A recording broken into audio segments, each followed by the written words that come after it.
नमस्कार बच्चों, मैं आज पांचवी कहानी भारत रत्न विश्वेश्वरैया के बारे में कहना चाहती हूँ। इस कहानी का लेखक है बालशौरी रेड्डी।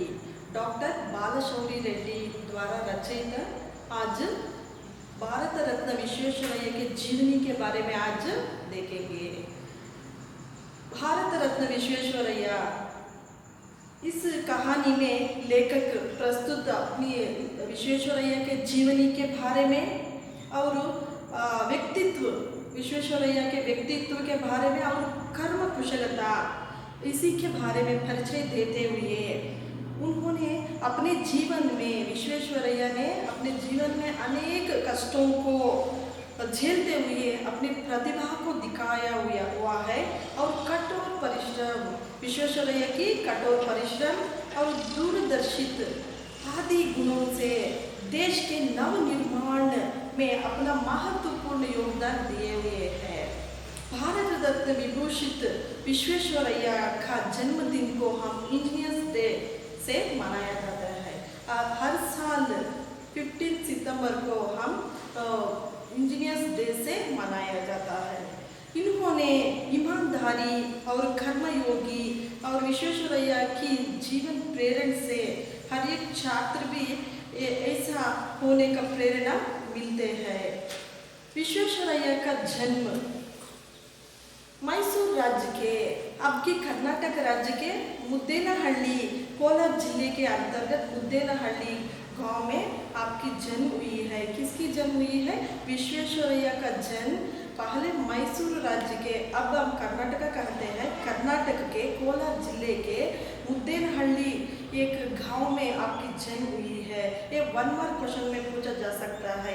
आपकी जन्म, आपकी कहे तो विश्वेश्वरैया जी का जन्म 15 सितंबर सन 1861 ईस्वी में हुआ है। विश्वेश्वरैया जी का जन्म कब हुआ, ये भी 1 मार्क क्वेश्चन में पूछा जा सकता है। विश्वेश्वरैया जी का जन्म 15 सितंबर 1861 ईस्वी में हुआ था। और इनका पूरा नाम है, विश्वेश्वरैया जी का अभी पूरा नाम है मोक्षगुंडम विश्वेश्वरैया था। ये भी एक 1 मार्क क्वेश्चन में पूछा जा सकता है। विश्वेश्वरैया जी का पूरा नाम क्या है? विश्वेश्वरैया जी का पूरा नाम मोक्षगुंडम विश्वेश्वरैया है।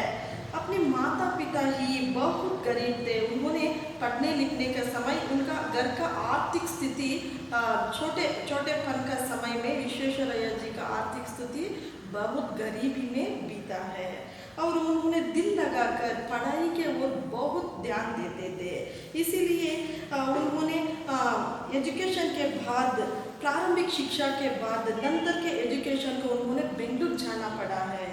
इसीलिए उन्होंने अपने किसी एक रिश्तेदार बेंगलुरु में खर्च चलाना तो बहुत मुश्किल होता है। इसीलिए विश्वेश्वरैया जी ने नंतर के एजुकेशन को, आफ्टर द पीयूसी एजुकेशन के लिए उन्होंने बेंगलुरु चला गया और उन्होंने एक रिश्तेदार घर में रहकर अपना विद्याभ्यास को आगे बढ़ाता है।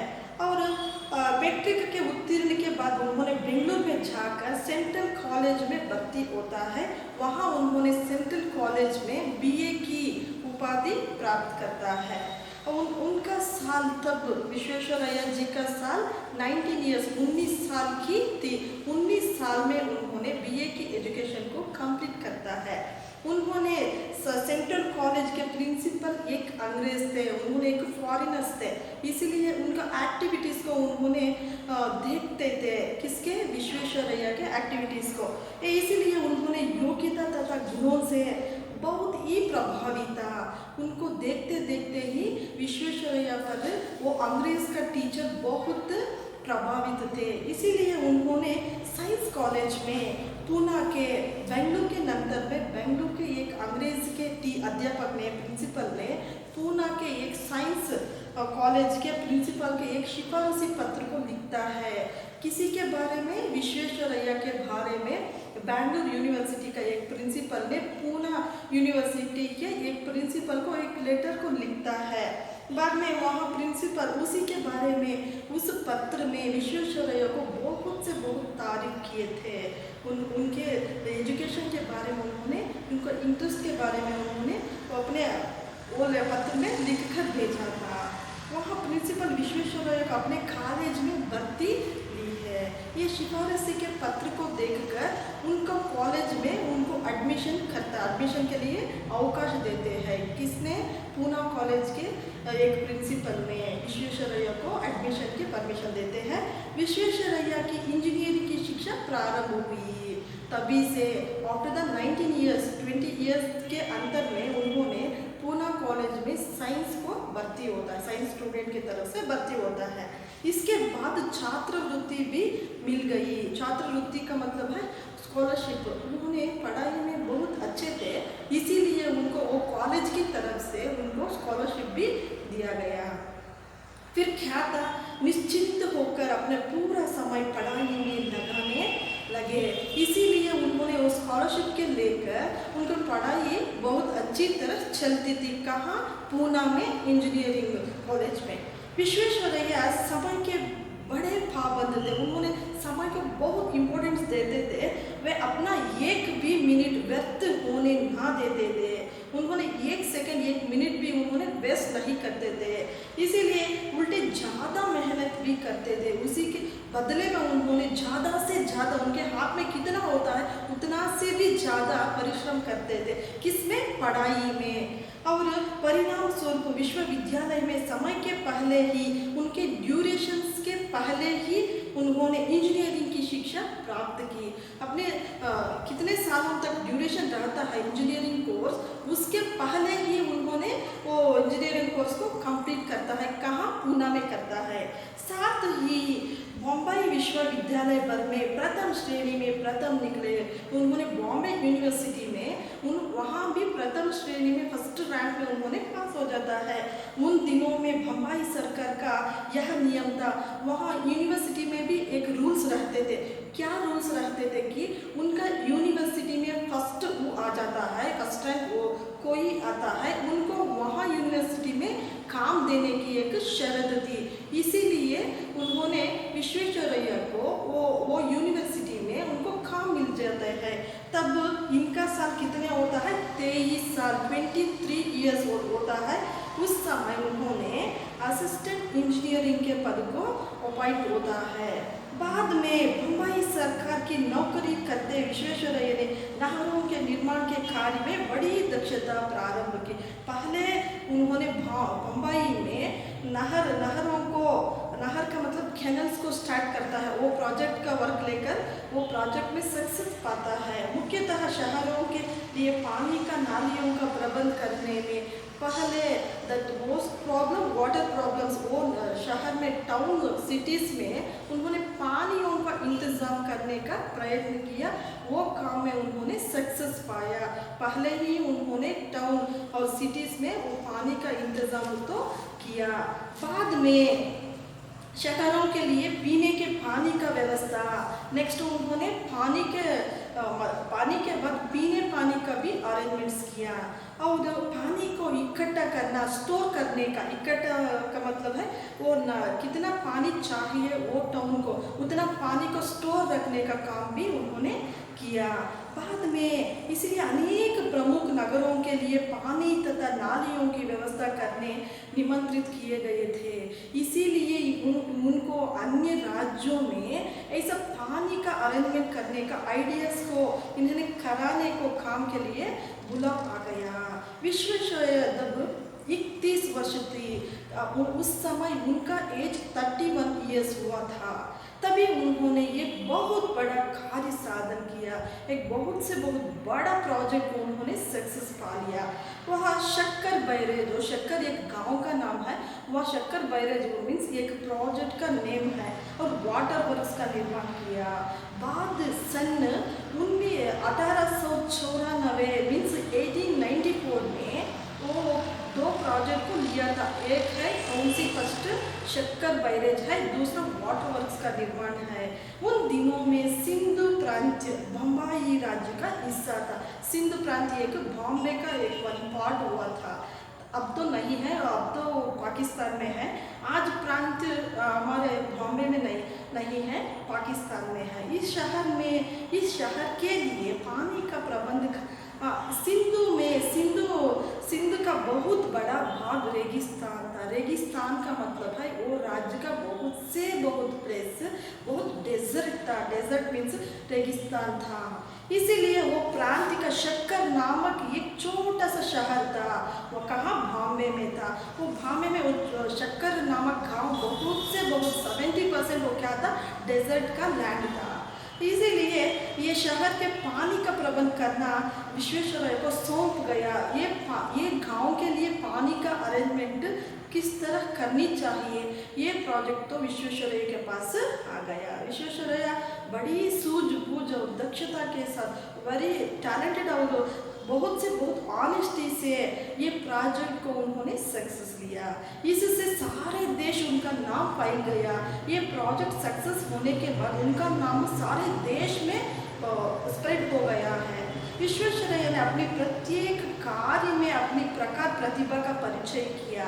यही कारण है कि 1904 ईस्वी में बम्बई सरकार के प्रतिनिधि का हैसियत से शिमला इरिगेशन कॉन्फ्रेंस में उपस्थित हुई है। उन्होंने 1904 में एक शिमला कॉन्फ्रेंस में उनका एक बुलाव आ गया। उसमें उन्होंने एक कॉन्फ्रेंस में इरिगेशन सिस्टम के बारे में उन्होंने उपस्थित हुए। विश्वेश्वरैया की प्रतिभा के अनेक उदाहरण दिए सकते हैं। वो कॉन्फ्रेंस में उनका बारे में अनेक उदाहरण भी दिए। पूना के निकट खड़कवासला नामक एक बांध बनाया गया।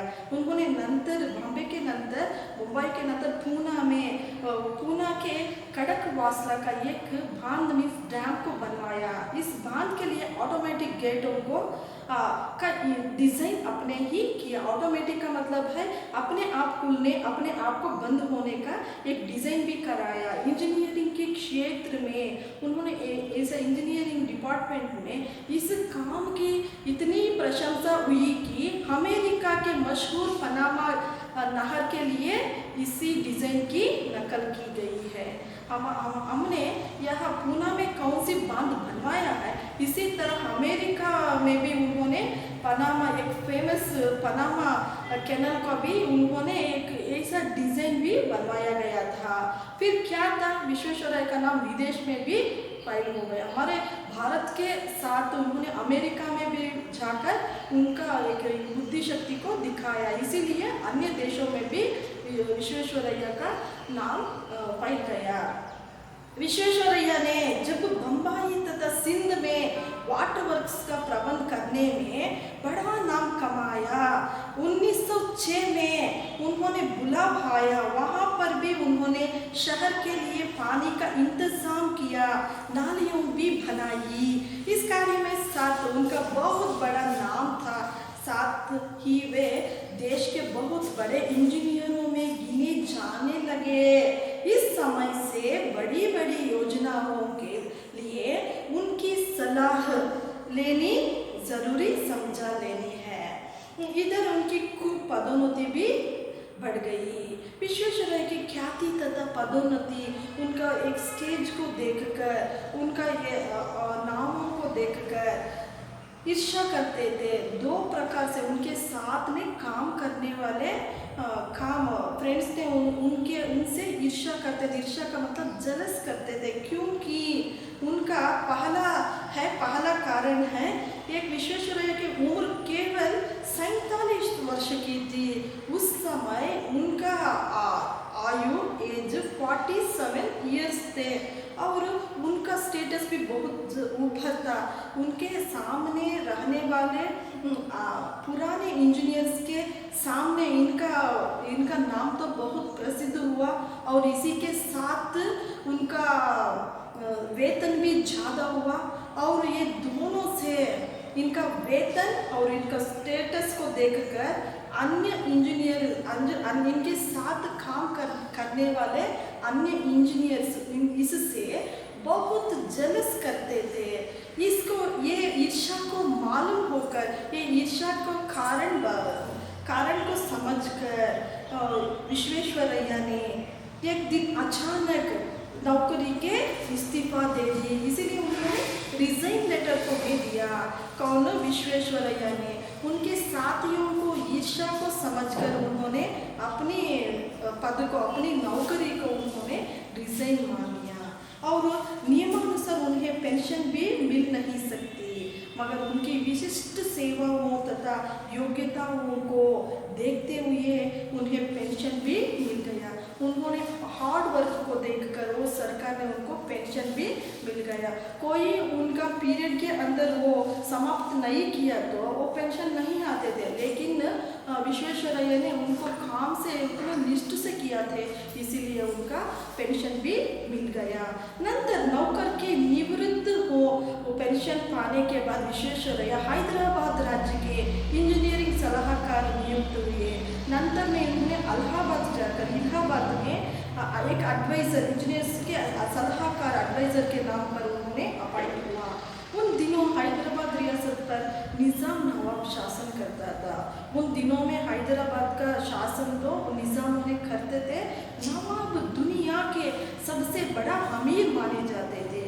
उस समय ही वो हैदराबाद के निज़ामों को दुनिया के बहुत बड़े अमीर समझते थे। परंतु हैदराबाद नवाब के सामने एक मुसीबत आ खड़ी है। उनको भी एक प्रॉब्लम आ गई, किसको? हैदराबाद के निज़ामों को भी एक प्रॉब्लम आ गई है। वहाँ पे मूसी नदी के बाढ़, कभी कभी वो नदी से बाहर निकलते थे, इसीलिए हर वर्ष मूसी भयंकर बाढ़ आती थी। वो नदी फुल होने के बाद वो गांवों पर पानी आ जाते थे। इस वजह से खूब तबाही होती थी। इसलिए तबाही का मतलब है वो पानी से, मूसी नदी के पानी से पूरी नाश हो जाती थी। पूरी फसल, पूरी घर, पूरी जानवर से पूरे नाश हो जाते थे। उस बाढ़ का पानी हैदराबाद नगर में घुसा आती थी, क्योंकि मूसी नदी बनने पर वो पूरे के पूरे पानी हैदराबाद में घुस आती थी। इस वजह से जिससे सारे काम काज बंद होते थे। इससे वो बाढ़ से वो नगर का काम पूरे बंद हो जाते थे। विश्वेश्वरैया ने मूसी नदी पर काबू पाने की योजना बनवाई। उन्होंने वो नदी को, मूसी नदी के एक पानी नियंत्रण के लिए एक प्रोजेक्ट बनाया, कदे बांध भी बनवाया, एक डैम भी वहाँ बनवाया। साथ ही हैदराबाद नगर के लिए पानी तथा नालियों को भी उन्होंने बड़ा इंतज़ाम किया। इसी के साथ वो पानी, बहुत से बहुत ज़्यादा पानी जाने के लिए नालियों को भी व्यवस्था की। हैदराबाद नगर को सुंदर बनाने की योजना की और नगर के बीच बाग ये आम नाम मशहूर है, एक गार्डन को बनवाया। कहाँ? हैदराबाद में। कौन बनवाया? विश्वेश्वरैया ने हैदराबाद में एक गार्डन भी बनवाया। इसका नाम है बाग ये आम। ये सुंदर पब्लिक गार्डन है और आप यह सुंदर नगर आज आंध्र प्रदेश की राजधानी है। इसको अब हम आंध्र प्रदेश की राजधानी मानती है। दक्षिण की रियासतों में हैदराबाद के बाद मैसूर का नंबर आता है। दक्षिण के प्रांत के बाद में हमें मैसूर आता है।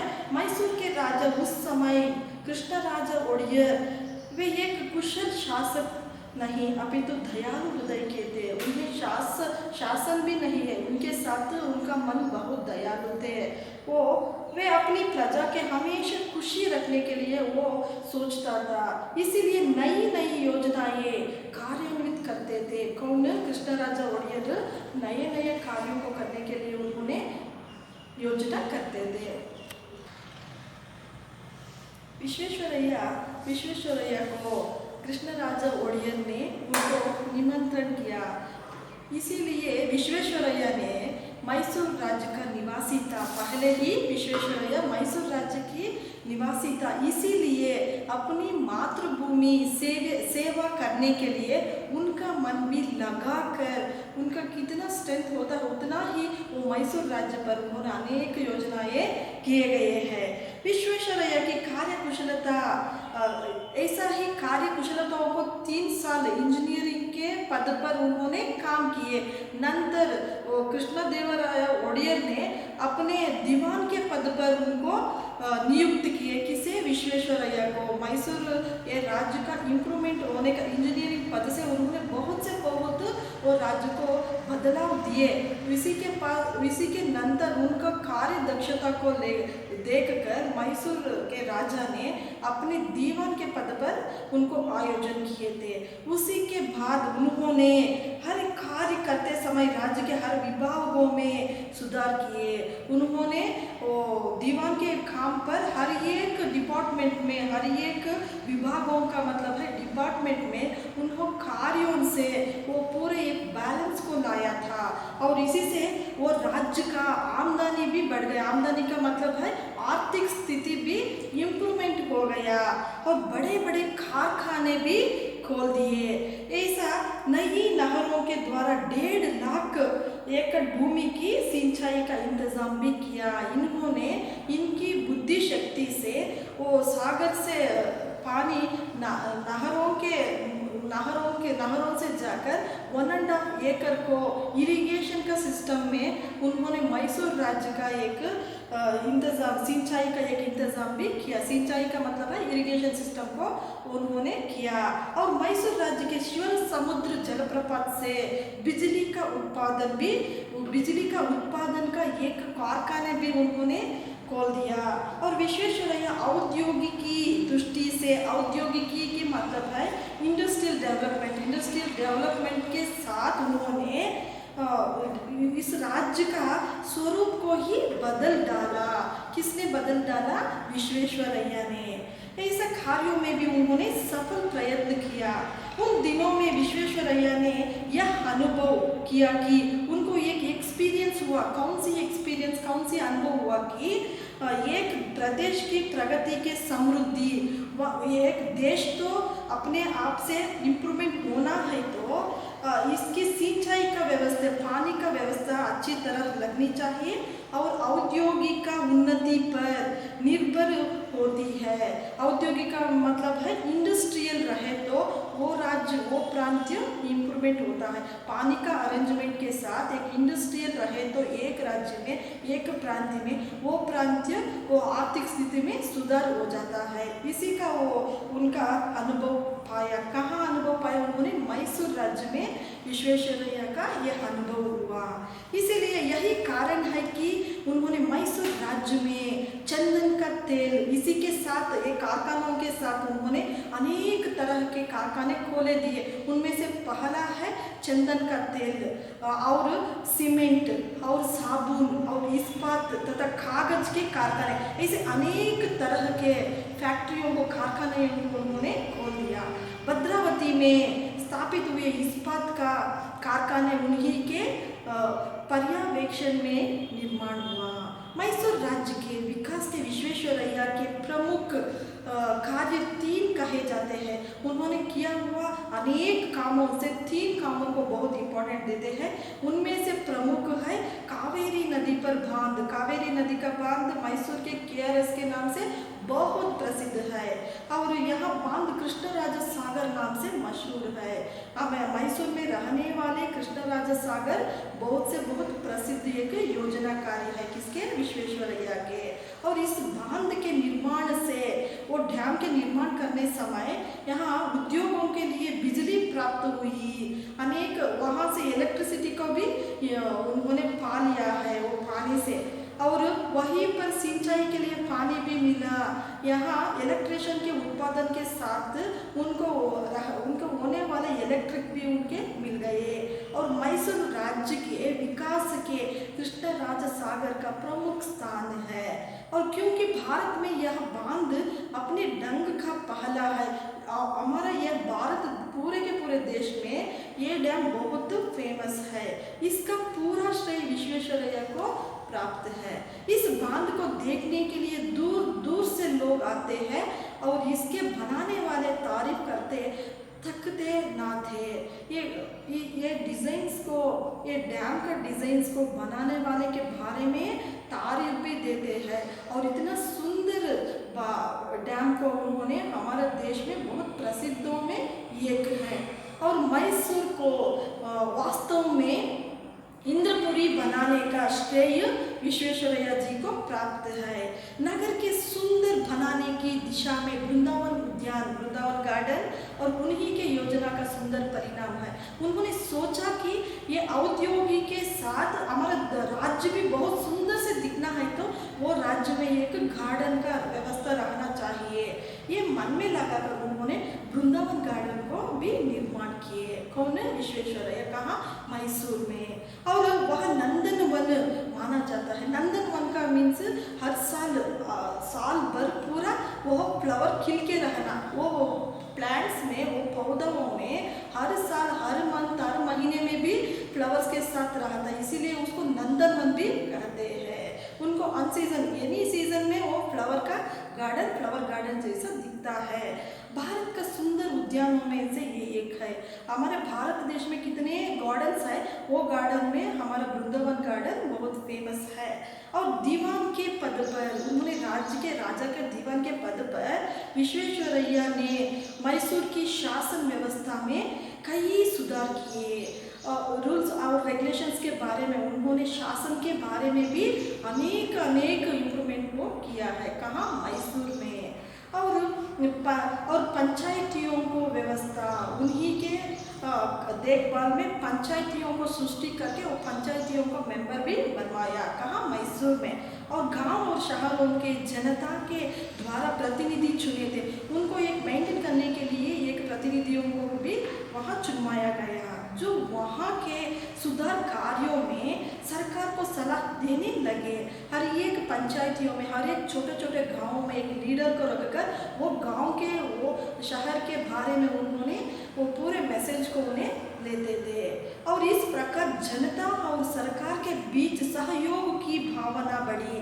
सरकार और जनता के बीच में एक सहयोग का फ्रेंडशिप भी वहाँ रहे।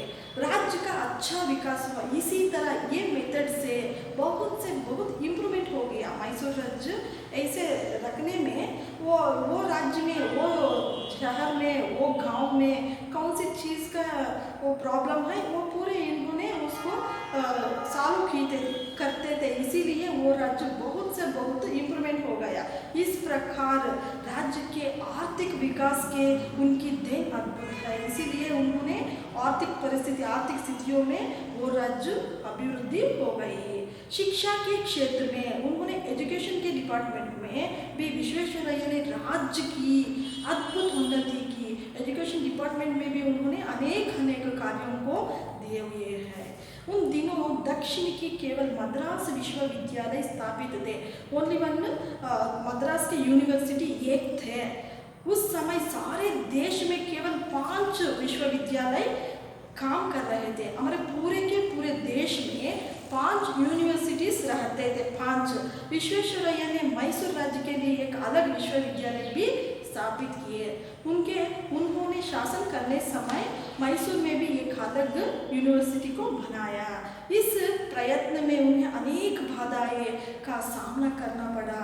ये यूनिवर्सिटी बनाने में बहुत उन्होंने प्रॉब्लम को फेस करना पड़ा। आखिर वे अपने प्रयत्न से सफल हुए और अंत में उनका एक यूनिवर्सिटी बनवाया। कहाँ? मैसूर में। विश्वेश्वरैया के अथक प्रयत्नों के कारण मैसूर राज्य में हर दिशा में उन्नति हो गई। हर एक दिशा में, हर एक डायरेक्शंस में मैसूर का राज्य बहुत इम्प्रूवमेंट हो गई। किसकी दिशा से? वो विश्वेश्वरैया के दिशा से। लोग भी खुशहाल थे, वहाँ के पीपल्स भी बहुत हैप्पी से रहते थे और इसका प्रभाव पड़ोसी राज्य मद्रास पर पड़ा और मद्रास के लोग भी अपने प्रदेश की तरक्की चाहते थे। मगर मद्रास राज्य में अंग्रेज़ों का शासन था। तब 18th सेंचुरी में मद्रास को ब्रिटिशर्स ने शासन करते थे। अंग्रेज यहाँ मद्रास राज्य की उन्नति करना नहीं चाहते थे। उनका मतलब है वो ब्रिटिश का पीपल वो मद्रास को इम्प्लीमेंट करने नहीं छोड़ते थे, क्योंकि मैसूर राज्य की उन्नति में भी देखी नहीं गई। वो अंग्रेज पीपल्स को मैसूर का इम्प्रूवमेंट्स भी देखने को बहुत ईर्ष्या आती थी और मद्रास को भी उन्होंने इम्प्रूवमेंट करने को नहीं छोड़ते थे। उन लोगों ने मैसूर का ये उन्नति को अंग्रेज को देखने नहीं हुआ था, इसीलिए उन लोगों ने विश्वेश्वरैया के विरुद्ध में मैसूर महाराजा के खान बनना शुरू किया। उनके बारे में वो अंग्रेज पीपल्स ने मैसूर राजा को विश्वेश्वरैया के बारे में खान बनने लगे।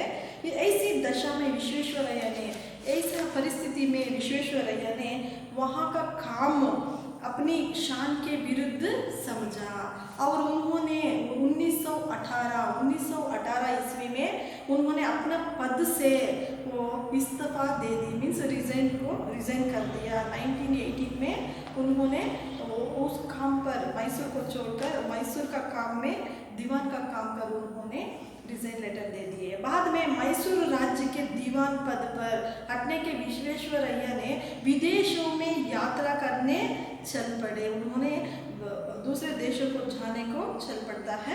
भारत लौटने पर विदेशों को पूरे देखभाल करने के बाद भारत लौट आता है।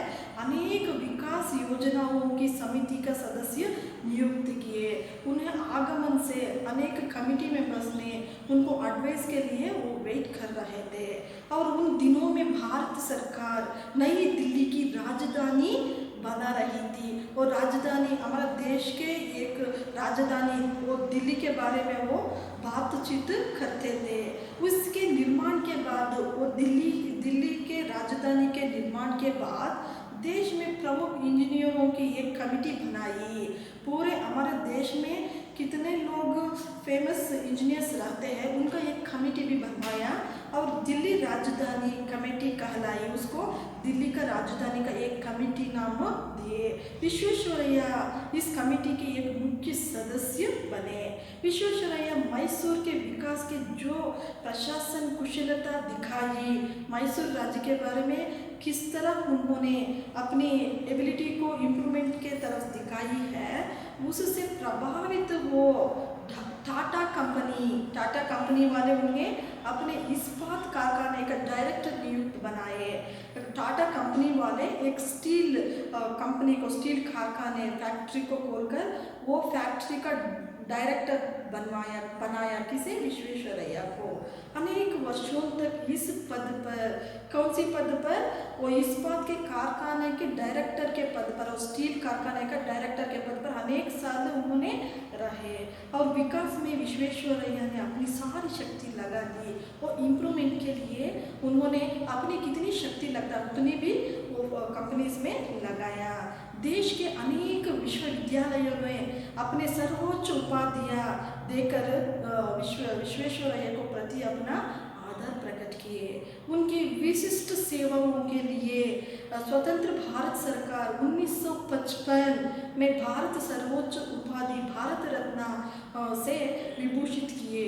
उनको उनका काम और दक्षता को देखकर हमारा भारत सरकार ने 1955 ईस्वी में हमारा भारत की सर्वोच्च उपाधि भारत रत्न से उनको अलंकार किए।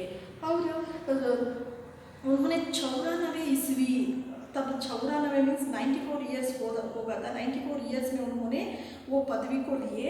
और 15 को सारे भारत विश्वेश्वरैया का जन्म शताब्दी मनाई, उनको बर्थडे को सेलिब्रेट किया हमारे भारत सरकार ने। और विश्वेश्वरैया जी 14 अप्रैल 1962 को बेंगलुरु में चिर विश्राम लिया। तो इसके बाद उन्होंने उनके जन्म शती के बाद उन्होंने 7 मीन्स 7 और 8 मंथ्स, आफ्टर द 7 और 8 मंथ्स में उन्होंने अपने प्राण त्याग दिए। ऐसा विश्वेश्वरैया एक कर्मयोगी है और उन्होंने जीवन में पर्याप्त विश्राम नहीं किए हैं। और उन्होंने क्या किया कि उनका एक स्ट्रेंथ का, वो उन्होंने दीर्घायु का एक सीक्रेट तो क्या है,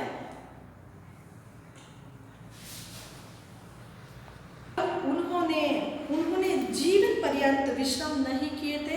और उनकी दीर्घायु का कारण पूछने पर वो उन्होंने यही बताया, क्या बताया कि वे सदा मेहनत करते थे, हर समय भी उन्होंने मेहनत करते थे और दूसरों और व्यायाम करते थे। इसी के साथ उन्होंने व्यायाम करते थे और अपने समय का सदुपयोग करते थे और एक समय भी उन्होंने सदुपयोग करते थे। वे सदा मेहनत करते थे, दूसरों से भी आशा करते थे। और उनका विश्वास था कि भारत में आलसियों की संख्या अधिक है। उन्होंने फाइंड आउट किए एक मैसेज क्या है, तो हमारे भारत के बारे में हमारे भारतवासी कुछ आलसिया है, लेजी है, काम पर ज़रा लेजी है। इसलिए हमारा देश अमेरिका जापान जैसा तरक्की नहीं कर पाता है। इसी के लिए हमें फाइट आउट देने के नहीं हो रहा है जापान और अमेरिका के पर्सन्स के साथ।